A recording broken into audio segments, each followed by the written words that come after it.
Las personas actúan como si no hubiera un juez sobre la tierra. Viven sus vidas como si esta realidad fuera todo lo que hay, como si no hubiera nada después. Y no entienden que sus actos tienen consecuencias, no solamente consecuencias inmediatas, sino consecuencias de alcance eterno. El apóstol Pablo escribe a los romanos y en el capítulo 2 les dice: pero por tu dureza y por tu corazón no arrepentido, atesoras para ti mismo ira para el día de la ira y de la revelación del justo juicio de Dios, el cual pagará a cada uno conforme a sus obras. Vida eterna a los que perseverando en bien hacer buscan gloria y honra e inmortalidad, pero ira y enojo a los que son contenciosos y no obedecen a la verdad, sino que obedecen a la injusticia. Tribulación y angustia sobre todo ser humano que hace lo malo, el judío primeramente y también el griego. Pero gloria y honra y paz a todo el que hace lo bueno, al judío primeramente y también al griego. Llegará el día de la revelación del justo juicio de Dios, y es un día de ira. Pero no es un día de ira desenfrenada. Dios desatará su ira sobre los pecadores que no se han arrepentido, y esa ira es justa. Dice que pagará a cada uno conforme a sus obras. Dios es un Dios de justicia. Como dice el salmista, cetro de justicia es el cetro de tu reino. Dios es un rey justo, un Dios justo. Y el hombre pecador está bajo su juicio. También a los romanos escribe en el capítulo 1, porque la ira de Dios se revela desde el cielo contra toda impiedad e injusticia de los hombres que detienen con injusticia la verdad, porque lo que de Dios se conoce les es manifiesto, pues Dios se lo manifestó. Porque las cosas invisibles de Él, su eterno poder y deidad, se hacen claramente visibles desde la creación del mundo, siendo entendidas por medio de las cosas hechas, de modo que no tienen excusa. Pues habiendo conocido a Dios, no le glorificaron como a Dios, ni le dieron gracias, sino que se envanecieron en sus razonamientos y su necio corazón fue entenebrecido. El juicio de Dios está sobre los hombres. Y el juicio de Dios se inició cuando Adán y Eva pecaron. Dios les había dado un mandamiento expreso: no debían comer del árbol del conocimiento del bien y del mal, y ellos tuvieron en poco la palabra de Dios, y Dios los desterró del jardín del Edén. Y entonces llegó el juicio, y ese juicio afectó a toda la creación. Y leemos en Génesis 3:14, y Jehová Dios dijo a la serpiente: por cuanto esto hiciste, maldita serás entre todas las bestias y entre todos los animales del campo. Sobre tu pecho andarás, y polvo comerás todos los días de tu vida. Y pondré enemistad entre ti y la mujer, y entre tu simiente y la simiente suya. Esta te herirá en la cabeza, y tú le herirás en el calcañar. A la mujer dijo: multiplicaré en gran manera los dolores de tus preñeces. Con dolor darás a luz los hijos, y tu deseo será para tu marido, y él se enseñoreará de ti. Y al hombre dijo: por cuanto obedeciste a la voz de tu mujer y comiste del árbol de que te mandé diciendo: no comerás de él, maldita será la tierra por tu causa. Con dolor comerás de ella todos los días de tu vida. Espinos y cardos te producirá y comerás planta de campo. Con el sudor de tu rostro comerás el pan hasta que vuelvas a la tierra, porque de ella fuiste tomado, pues polvo eres y al polvo volverás. La tierra no es maldita por causa de la serpiente, la tierra es maldita por causa del pecador, de Adán. Y por causa de él, por consecuencia del pecado, la tierra fue maldecida y la muerte entró al mundo. El apóstol Pablo escribe a los Romanos, capítulo 5, por tanto, como el pecado entró en el mundo por un hombre y por el pecado de la muerte, así la muerte pasó a todos los hombres por cuanto todos pecaron. Pero juntamente con eso, juntamente con el juicio de Dios, con la maldición y la muerte, también el Señor anuncia a un Salvador. En su infinita misericordia, ya en ese momento, Él promete la venida del Salvador, la simiente de la mujer, que herirá en la cabeza a la serpiente. Y a lo largo de toda la historia, la ira de Dios se rebeló contra la injusticia del hombre, contra su impiedad. Dios mostró su enojo. Y vos sabés que en la época de Noé envió un gran diluvio que terminó con prácticamente toda la humanidad, salvando solamente a 8 y a todos los animales, por causa de la maldad.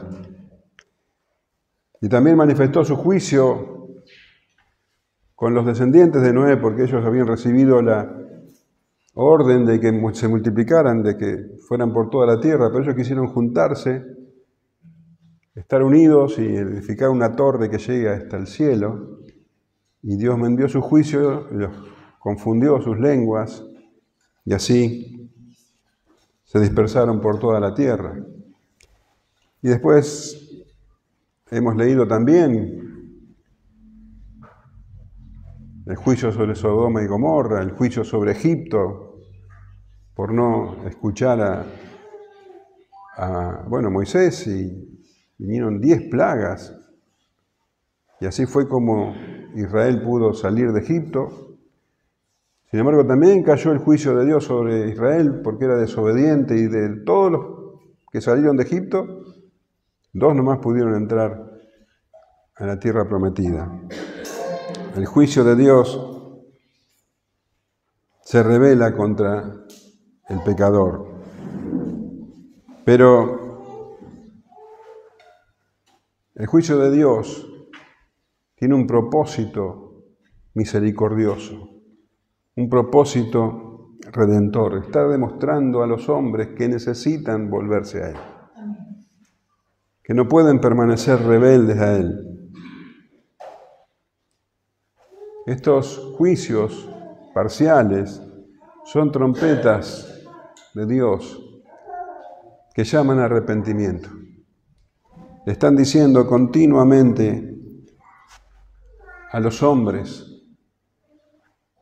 que son débiles, que sus vidas son como neblina y que necesitan arrepentirse y volverse a Él.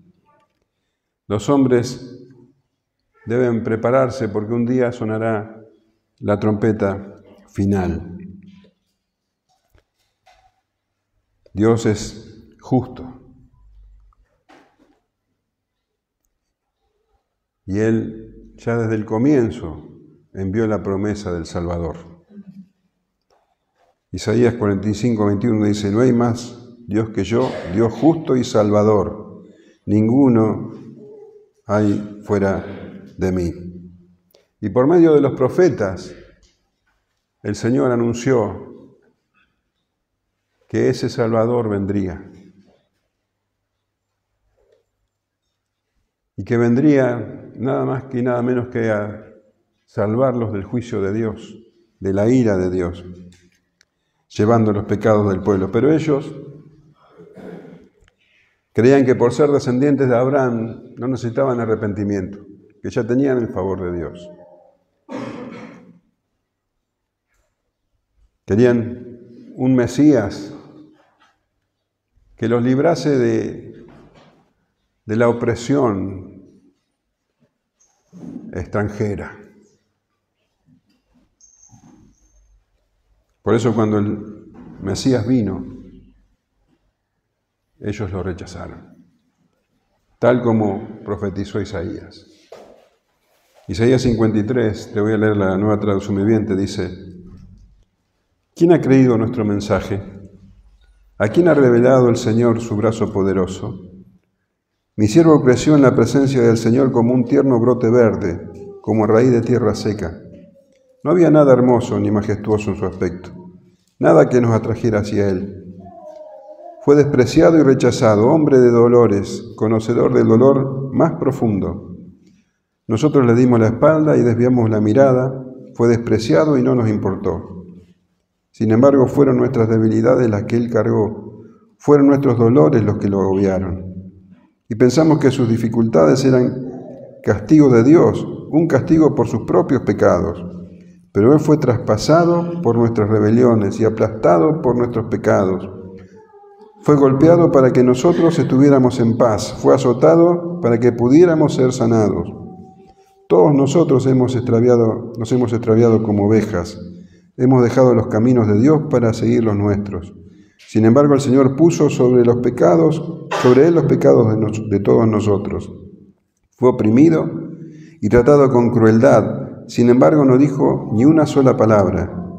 Como cordero fue llevado al matadero, y como oveja en silencio ante sus trasquiladores, no abrió su boca. Al ser condenado injustamente se lo llevaron, a nadie le importó que muriera sin descendientes, ni que le quitaran la vida a mitad del camino. Pero lo hirieron de muerte por la rebelión de mi pueblo. Él no había hecho nada malo y jamás había engañado a nadie, pero fue enterrado como un criminal.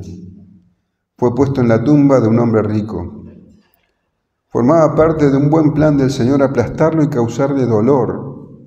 Sin embargo, cuando su vida sea entregada en ofrenda por el pecado, tendrá muchos descendientes.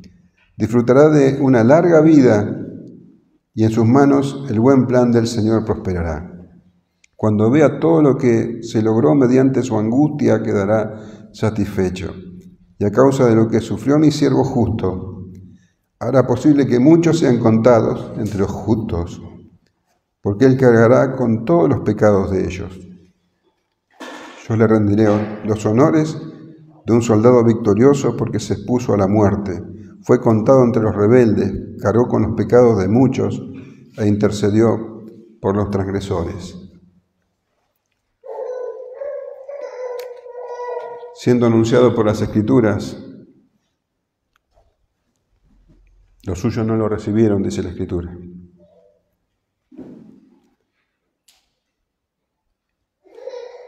Y vos sabés que estamos estudiando la última semana del ministerio terrenal del Señor Jesús. Una semana marcada por el dolor más profundo. El Señor sabía que el pueblo lo iba a rechazar, que lo iban a matar. Y sabía que al hacer eso, el justo juicio de Dios vendría sobre Israel. Y el domingo había entrado a Jerusalén, en medio de la algarabía de todos, pero él no compartía esa alegría. Antes de entrar él había llorado. Dice Lucas 19:42, Nueva Traducción Viviente. ¿Cómo quisiera que hoy tú, entre todos los pueblos, entendieras el camino de la paz? Pero ahora es demasiado tarde y la paz está oculta a tus ojos. No pasará mucho tiempo antes de que tus enemigos construyan murallas que te rodeen y te encierren por todos lados. Te aplastarán contra el suelo y a tus hijos contigo. Tus enemigos no dejarán una sola piedra en su lugar porque no aceptaste tu oportunidad de salvación. El Señor lloró porque sabía lo que le esperaba a ese pueblo.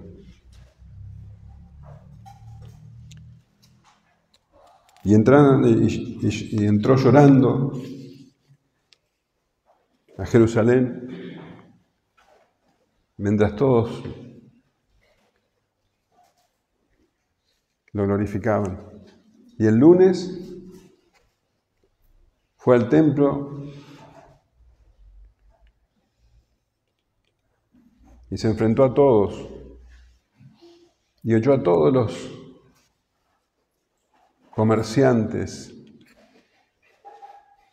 a los cambistas, a los animales. Estaba purificando el templo, porque ese templo, que debía ser casa de oración, se había convertido en cueva de ladrones.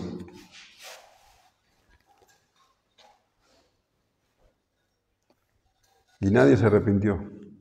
Al contrario, los líderes, al ver eso, más odio juntaron en sus corazones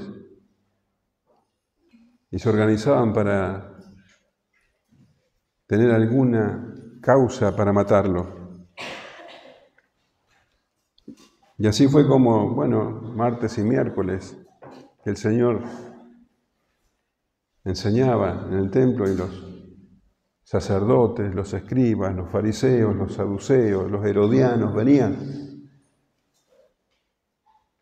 a acosarlo con preguntas tramposas para hacerlo caer, para que él se contradijera, para que dijera algo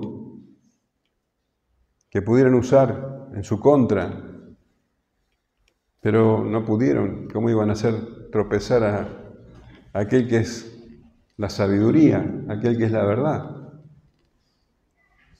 Solamente quedaron en ridículo, sus motivaciones quedaron expuestas.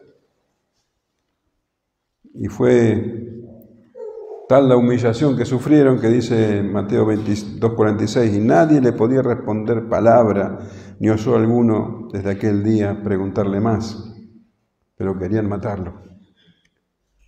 Aunque no podían encontrar nada en su contra, su sola presencia los denunciaba su hipocresía, su mentira, su religiosidad. Y el Señor da su último discurso público diciendo: cuídense de estas personas, cuídense de los falsos maestros. Son capaces de cualquier cosa. Son capaces incluso de devorar las casas de las viudas, de las personas más indefensas. Guardaos de ellos que les enseñan. Son falsos, son mentirosos, son lobos rapaces. Y esa misma tarde vio y le mostró a sus discípulos a una viuda entregando lo último que tenía para vivir, mostrándoles claramente los extremos que podía llegar a esa religión vacía, aprovecharse hasta el extremo de una viuda. Y fue así que el Señor salió del templo y se fue con sus discípulos al monte.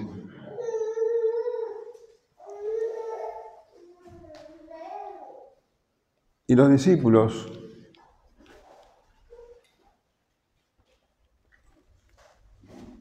hicieron un comentario sobre el templo. Un comentario que dio lugar a que el Señor Jesús les hablara extensamente sobre el juicio que vendría sobre Jerusalén. Es lo que se conoce como el discurso del Monte de los Olivos. Pero hoy vamos a ver qué dio lugar a ese discurso. Vamos a leer los versículos 5 y 6 del capítulo 21. Y a unos que hablaban de que el templo estaba adornado de hermosas piedras y ofrendas votivas, dijo: en cuanto a estas cosas que veis, días vendrán en que no quedará piedra sobre piedra que no sea destruida.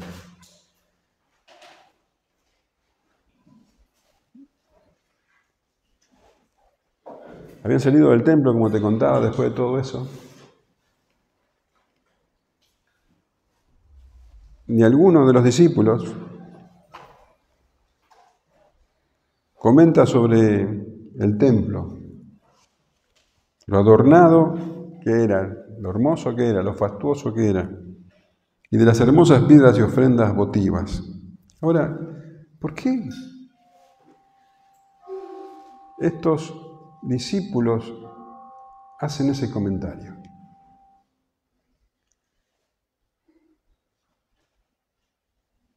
Después de todo lo que pasó, vieron al Señor echando a todos los cambistas, a todos los comerciantes, vieron al Señor todo el tiempo confrontando, discutiendo con los líderes religiosos.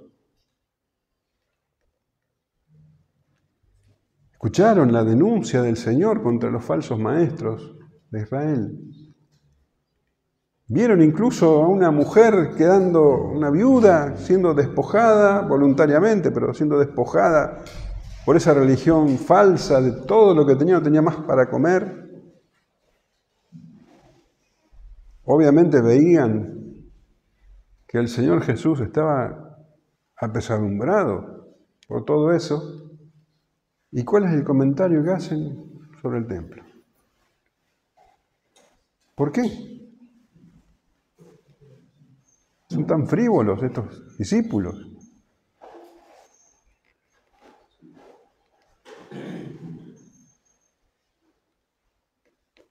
La respuesta a esa pregunta la encontramos en el Evangelio de Mateo. ¿Por qué hacen ese comentario sobre el templo? En Mateo leemos que antes de salir del templo, el Señor hace otra lamentación.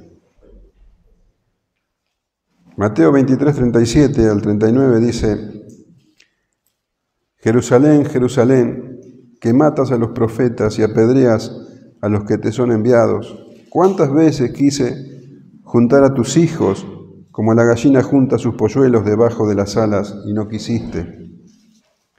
He aquí, vuestra casa os es dejada desierta. Porque os digo que desde ahora no me veréis hasta que digáis, bendito el que viene en el nombre del Señor. Acá está la causa de ese comentario.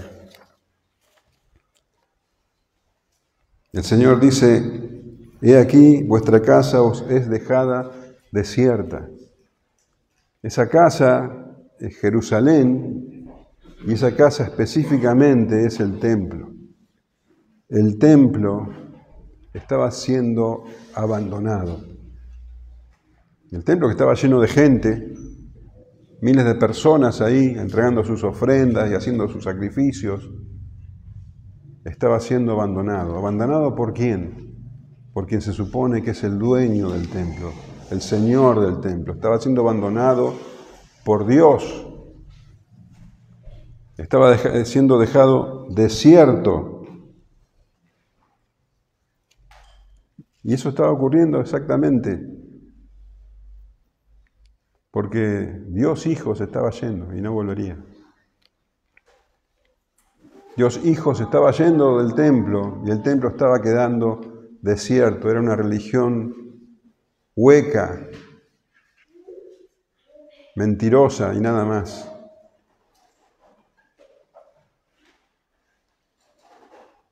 Y el Señor les dice todavía que ya no lo verían más, pues porque os digo que desde ahora no me veréis hasta que digáis, bendito el que viene en el nombre del Señor. Ya no volvería, y de hecho 2 días después lo iban a matar. Y el pueblo de Israel iba a seguir sin reconocer que Él era el Señor, hasta su regreso, hasta que toda lengua confiese que es el Señor. En Apocalipsis, capítulo 1, versículo 7, también la Nueva Traducción Viviente, te leo.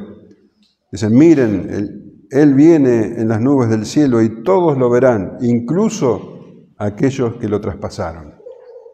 Y todas las naciones del mundo se lamentarán por Él. Sí, Amén. No volverán a verlo hasta su regreso. Pero esa afirmación de que el templo, la casa, iba a quedar vacía, debe haber impresionado muchísimo a los discípulos. Porque eran palabras demasiado fuertes para escuchar para cualquier judío.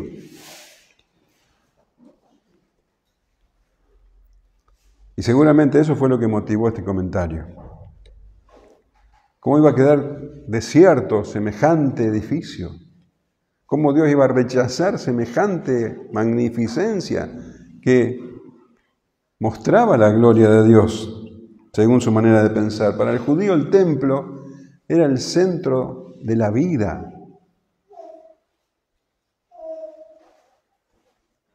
Y para que entendamos un poco lo que significaba el templo para los judíos, tenemos que hacer historia, tenemos que entender un poco la historia. Vos sabés que el primero que tuvo la intención de edificar un templo a Dios fue David, pero Dios no se lo permitió. En 1 Crónicas 28:3 dice: mas Dios me dijo, tú no edificarás casa a mi nombre porque eres hombre de guerra y has derramado mucha sangre.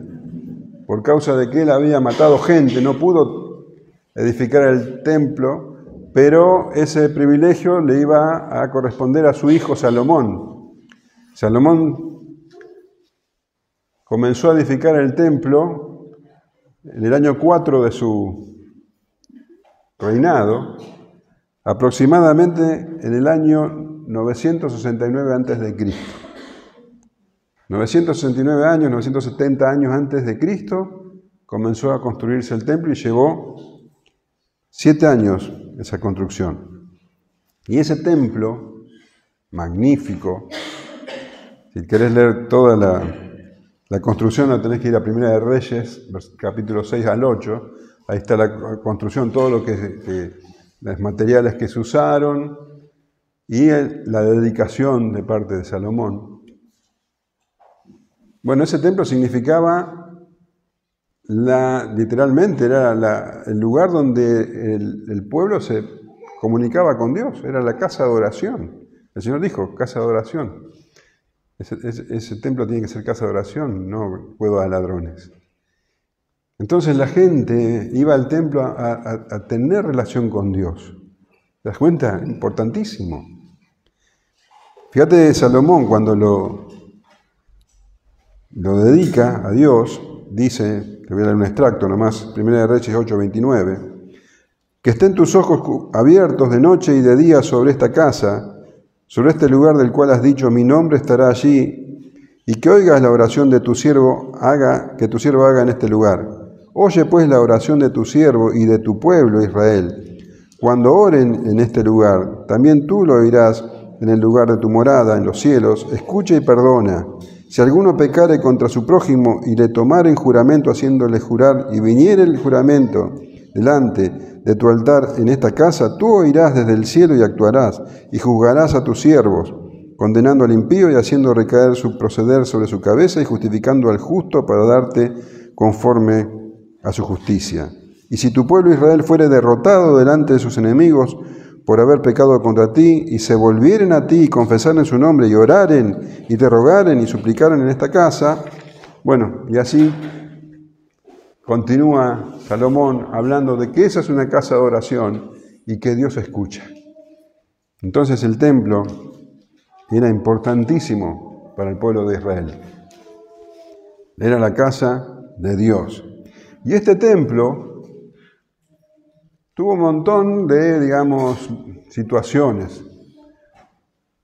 Incluso fue saqueado, fue profanado, y en el año 586 fue destruido, cuando se llevaron al pueblo, a Babilonia. 50 años después comenzó el retorno de un remanente, y comenzó también con eso la construcción de un nuevo templo. Una construcción que duró 12 años. Pero este templo no tenía nada que ver en magnificencia con el primero. Dice que los ancianos que habían visto el primer templo lloraban mientras construían este segundo. En Esdras 3:12 dice: y muchos de los sacerdotes, de los levitas y de los jefes de casas paternas, ancianos que habían visto la casa primera, viendo echar los cimientos de esta casa, lloraban en voz alta, mientras muchos otros daban grandes gritos de alegría, y no podían distinguir el pueblo el clamor de los gritos de alegría de la voz de lloro, porque clamaba el pueblo con gran júbilo y se oía el ruido hasta de lejos. Unos estaban felices y otros estaban tristes. Los más viejos estaban tristes, los más jóvenes estaban contentos. La cuestión que, como te decía, este templo duró la construcción 12 años y a lo largo de su historia también sufrió saqueos. El más atroz de todos es el de Antíoco Epifanes, tal vez escuchaste hablar, en el año 168 a.C., que lo profanó, que sacrificó cerdos en el altar. Bueno, hasta que Herodes el Grande fue nombrado rey por el Imperio Romano. Herodes el Grande era odiado por el pueblo de Israel, por los judíos. Y él, para congratularse con ellos, decidió edificar sobre ese templo, el que estaba, el más grande edificio que cualquiera de esa época hubiera visto. Un edificio tan imponente, tan grande y poderoso que nadie iba a poder derribar o saquear. Esa era la idea. Y verdaderamente él empezó a construir el templo en el año 19 a.C. y nunca lo pudo terminar, murió sin terminarlo, lo siguieron construyendo los que lo sucedieron. Y fíjate que, ¿cómo decir? Qué paradoja, que fue terminada su construcción total 4 o 5 años antes de que fuera destruido. Era algo realmente, decían que si vos no habías visto el templo de Jerusalén, no habías visto un edificio hermoso. Era enorme, 300 metros, era como una especie de cuadrado de 300 metros de lado. Los murallones que lo rodeaban tenían en las partes más bajas 12 metros.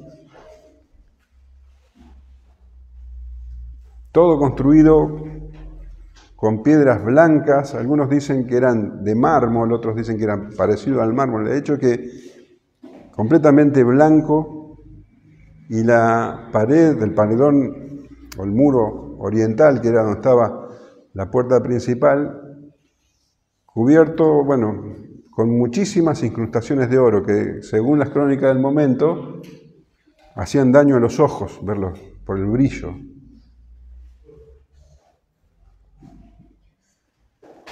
Tenía adentro, bueno, vos sabés, yo te lo describí una vez, tenía el atrio de los gentiles, después tenía el atrio de las mujeres y el atrio de los sacerdotes. O sea, para subir al templo ya tenías que subir 15, 20 escalones, y después cada vez que ibas a un atrio tenías que subir también 15, 20 escalones. O sea, imagínate, en una ciudad completamente chata, el templo era algo imponente, altísimo. Dicen algunos que cubría la 8ª parte de todo Jerusalén. O sea, algo realmente imponente, lujoso. Adentro, los murallones adentro, digamos, de lo que sería el atrio de los gentiles, tenían 3 filas de columnas techadas. Ahí es donde el Señor Jesús probablemente daba sus discursos, sus sermones. todo el suelo de mármol blanco. Bueno, imagínate, para los judíos, claramente esa era la casa de Dios. Y el Señor le dice a sus discípulos, va a quedar desierta. ¿Cómo va a ser posible eso? Tenía fuente, o sea, imagínate que tenía que haber conexiones con el río que trajera agua. Bueno, era todo un sistema de ingeniería como nunca se había visto.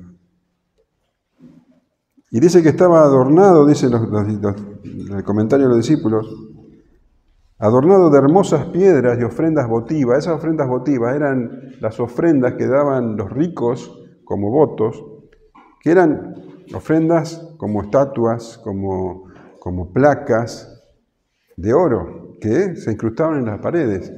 Herodes había donado como ofrenda votiva una vid completamente de oro que tenía 2 metros de alto. Bueno, para que te hagas una idea de lo pomposo que era, de lo lujoso. Para los judíos, ¿dónde iba a estar Dios si no en ese lugar? Cuando el Señor Jesús pronuncia esas palabras, a los discípulos les debe haber sonado completamente extraño.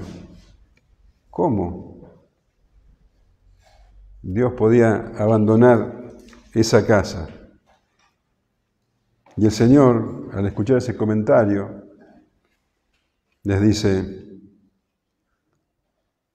en cuanto a estas cosas que veis, días vendrán en que no quedará piedra sobre piedra que no sea destruida. Tremendo. No solamente la casa va a ser desierta, sino que toda esa magnificencia va a ser destruida de tal manera que no quede piedra sobre piedra. ¿Sabes que esto es algo completamente imposible? Vos pensá, no hay comparación hoy día con algo que uno dice, no, es imposible que esto sea destruido.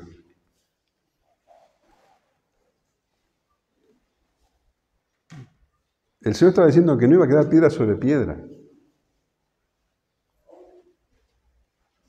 Bloques, las murallas no estaban construidos con ladrillos o bloques como nosotros lo conocemos. Eran bloques enormes, pesadísimos, labrados a mano. Lo que estaba diciendo el Señor era literalmente algo imposible para la mente del judío.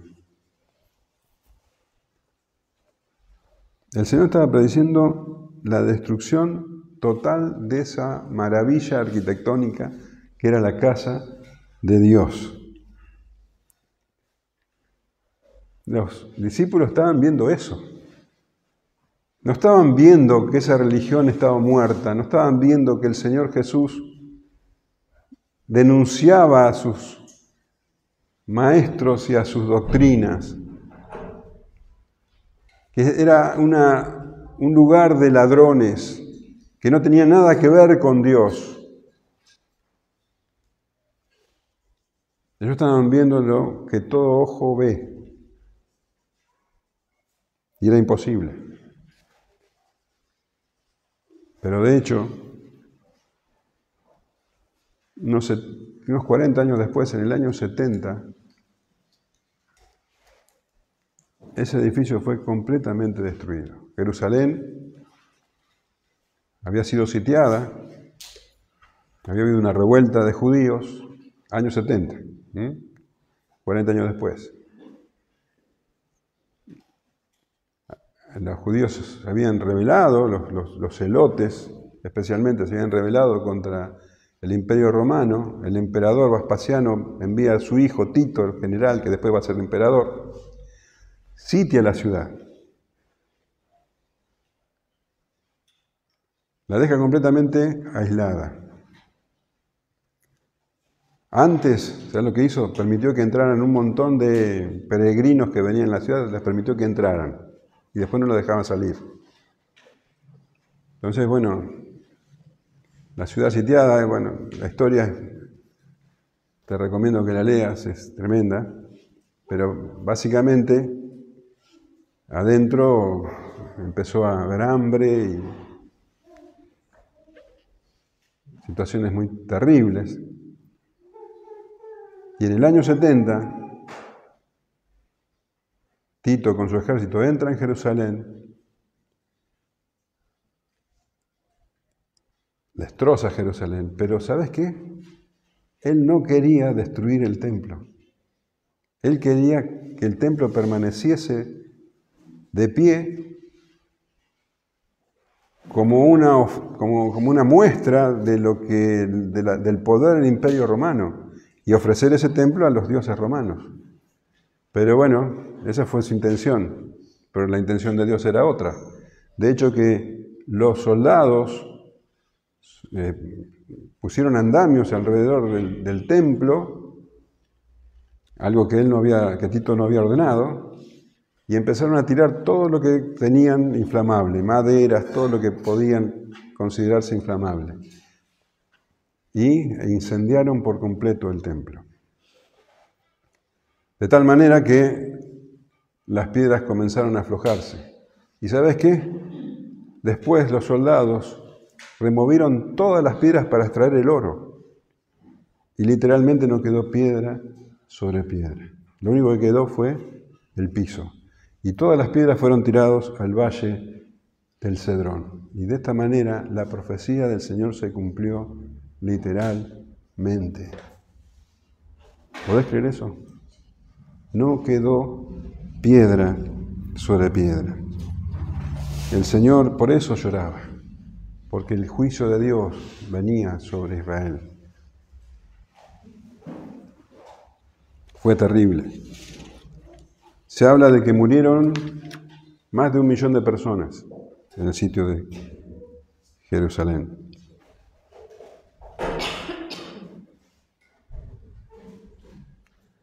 Pero vos fíjate, como Habacuc 3:2 dice, en la ira acuérdate de la misericordia.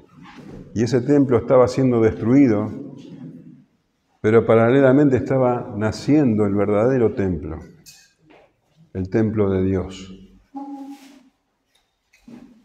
la iglesia, siendo perseguida por los judíos, siendo perseguida por todos. El verdadero templo de Dios iba creciendo contra toda oposición, cumpliendo las profecías del Antiguo Testamento. Isaías 54:2 dice, ensancha el sitio de tu tienda y las cortinas de tus habitaciones sean extendidas. No seas escasa, alarga tus cuerdas y refuerza tus estacas, porque te extenderás a la mano derecha y a la mano izquierda, y tu descendencia heredará naciones y habitará las ciudades asoladas. Y el templo de Dios crece ocupando no un pedazo de terreno en Jerusalén, sino toda la tierra. También Isaías 65:1 dice, fui buscado por los que no preguntaban por mí, fui hallado por los que no me buscaban. Dije a gente que no invocaba mi nombre, heme aquí, heme aquí. Y Malaquías 1:11 dice, porque desde donde el sol nace hasta donde se pone, es grande mi nombre entre las naciones. Y en todo lugar se ofrece a mi nombre incienso y ofrenda limpia, porque grande es mi nombre entre las naciones, dice Jehová de los ejércitos. Estas profecías se cumplen hoy con la iglesia, el verdadero templo de Dios. Pero la destrucción de Jerusalén y la destrucción del templo es la manifestación del justo juicio de Dios. Pero es solo una muestra del juicio final. Vendrá el día de la ira de Dios. Y esa destrucción del templo es solo una figura, un tipo de lo que será.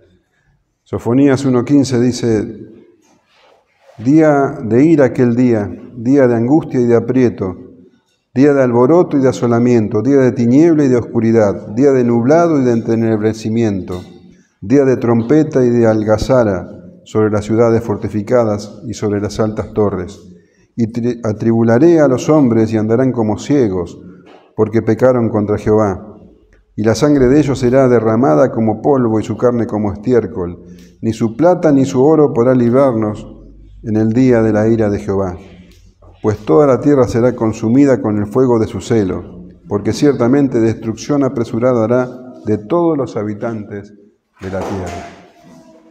Y Apocalipsis 6:15 dice: y los reyes de la tierra y los grandes, los ricos, los capitanes, los poderosos y todo siervo y todo libre se escondieron en las cuevas y entre las peñas de los montes, y decían a los montes y a las peñas: caed sobre nosotros y escondednos del rostro de aquel que está sentado sobre el trono y de la ira del Cordero, porque el gran día de su ira ha llegado, y ¿quién podrá sostenerse en pie? El Cordero es el mismo que fue anunciado ya en Génesis, el Salvador que vino a salvar de los pecados. Porque no envió Dios a su Hijo al mundo para condenar al mundo, sino para que el mundo sea salvo por Él. El que en Él cree no es condenado, pero el que no cree ya ha sido condenado porque no ha creído en el nombre del unigénito Hijo de Dios. Jesús es el Salvador. Jesús era ese que estaba yéndose del templo y que iba a ser crucificado 2 días después. Ese es el Salvador. El Salvador que anunciaban las profecías. Ese es el camino al Padre.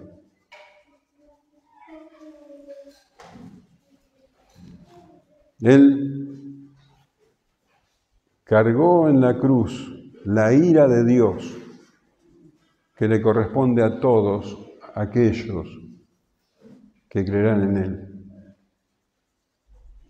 El juicio de Dios fue sobre Él, para que todo aquel que en Él crea no se pierda, sino que tenga vida eterna. Para que vos ni yo debamos sufrir la ira de Dios.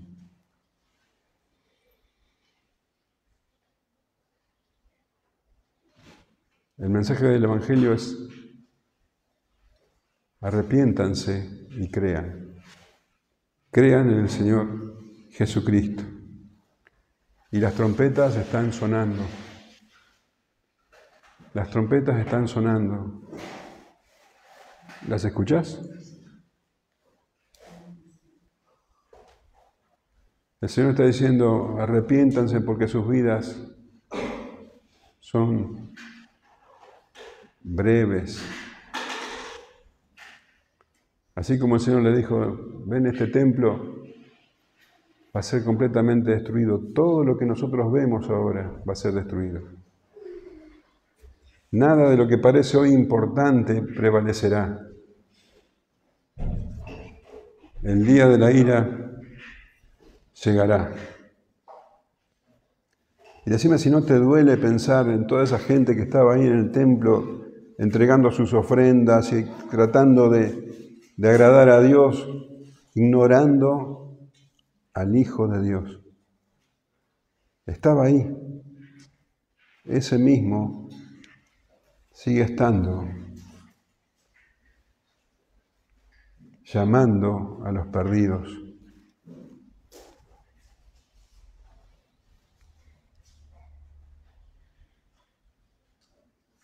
La ira de Dios se acerca. Que no te alcance.